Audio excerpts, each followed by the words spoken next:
এখন নেইমার সুস্থ মানে অন্য প্লেয়াররা সবাই অসুস্থ হয়ে গেছে।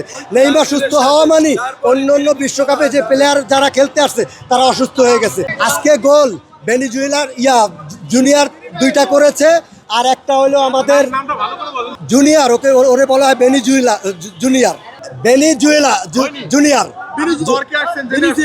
না, জেনে আসা আসলে একটা প্লেয়ারের নাম।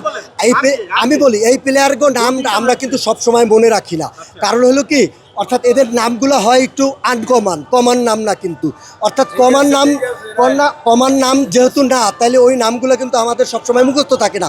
আপনি এমন কোনো প্রশ্ন করেন, সেই প্রশ্নের আমি উত্তর দিয়ে দিব। অর্থাৎ এই খেলার আগে আমি বলেছিলাম যে 3-0 গোলে ব্রাজিল জিতবে, ইনশাল্লাহ আল্লাহর দয়ায় সেই 3-0 গোলেই কিন্তু ব্রাজিল জিতছে।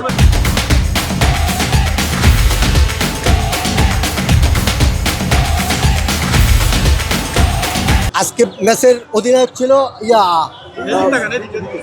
আজকে ম্যাচের অধিনায়ক ছিল আমাদের, ওর নাম কি,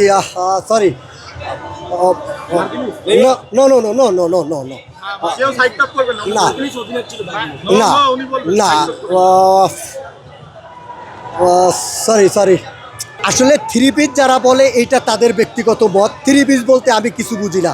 আমি বুঝি ব্রাজিল মানে ভালো খেলে, ব্রাজিল মানে চমক, ব্রাজিল মানে ভালো খেলা, ব্রাজিল মানে ফুটবল, ব্রাজিল মানে বিশ্বকাপ, ব্রাজিল মানে অর্থাৎ এই যে বর্তমান প্রজন্মের প্রতিটা প্লেয়ারই হলো চমকের খেলোয়াড়।